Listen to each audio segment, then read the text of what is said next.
Yo, what's up mga gar? Welcome back again sa ating channel, Kuya Des Richard. Isang mapagpalang umaga sa ating lahat mga gar. At meron naman tayong i-update sa inyo mga gar, no? Meron tayong nahuli na nagmumolt na alimango natin. Tapos merong dalawa na nagmolt na, tapos na silang nagmolt. So, ito yung mga reject na tinanggalan ko ng paa na sa wakas, no? Nagmolt na rin sila. Ayun, akala ko din na sila magmumolt kasi sobrang tagal na ng ano nila, na sobrang tagal na dito sa ating setup. Ngayon lang talaga nagmolt. So, dalawang piraso 'yon mga gar. So, meron lang tayong dalawa na tinanggalan ng paa na hindi pa nagmumolt. So, ipapakita ko sa inyo mga gar. Tara!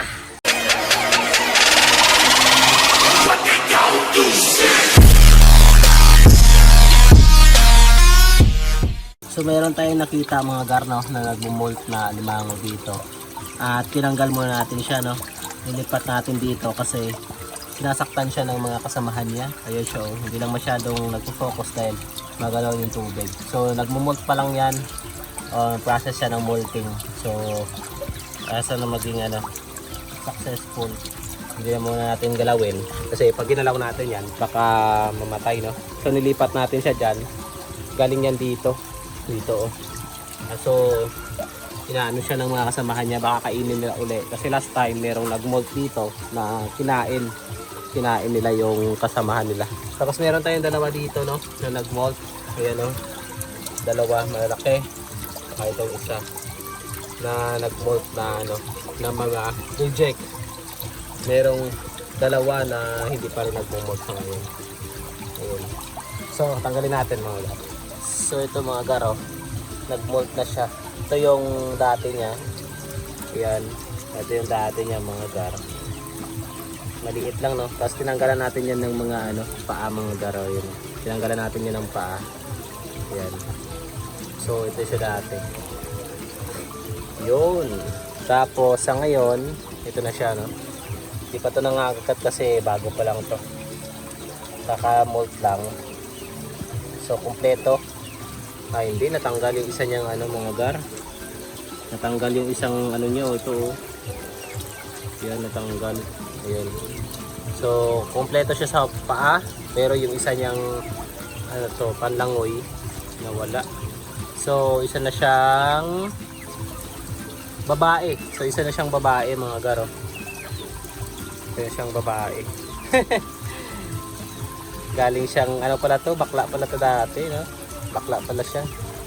Dito na siya, oh. Bakla pala siya dati. Yan. So yun siyang babae. Tapos ito naman, itong isa, ito siya, oh, dati. Yan. Medyo maliit siya ng kaunti, no? Wala rin siyang tinanggalan na rin natin yun ng mga galamay. Ito.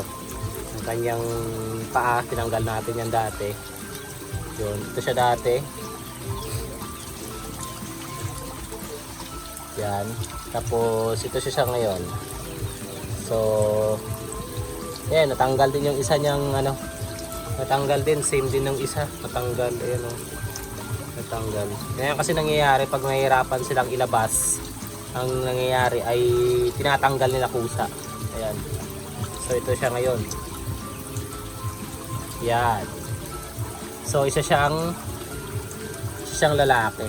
Yan, isa siyang lalaki. Yan.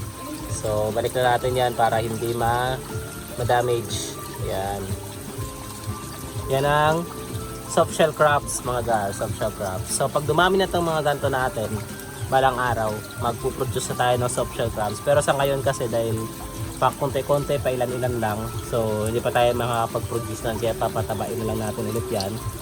At magiging reject yan. Pero pagka once nagawa na natin yung soft shell crabs production natin, mag-umpisa tayo mangolekta ng soft shell crabs talaga. Pero sa ngayon dahil ganun nga, konti pa lang, no, hindi pa ganun kadami yung mga pinapaluno natin, at medyo pagka hindi pa kasi ganun kadami ang pinapaluno natin, mabagal yung kanilang pag-molt. Ganun kasi mangyayari. Pag mabagal ng pag-molt, mahirapan tayo mag-ipon. Hindi rin kasi pwede yan na tumagal, no, na naka-frozen. Kailangan meron talaga yan na span lang na at least 1 month, no, na frozen. Pagka tapos dapat i-release na ganun. Kasi hindi rin maganda na matagal na naka-frozen yung isang produkto. So meron yung isa dito, no? Hayaan muna natin na mag-molt yan dyan. Hayaan muna natin kasi pag ginulo natin yung baka mamatay. So yun lang yung update natin mga gar, no? Pinakita ko lang yung nag-molt natin na alimango. Tapos maya maya na mag-uumpisa tayo dito ng sisemento, ng flooring. Kasi si tatay kasi yung aking helper ay nagsara muna ng para manguha ng tilapia na pampakain dito. Kasi unti na lang yung pagkain namin. Ayun. So hanggang dito na lang muna yung video natin mga gar, no? Hanggang sa muli, yung Kuya Tels na nagsasabing to God be the glory.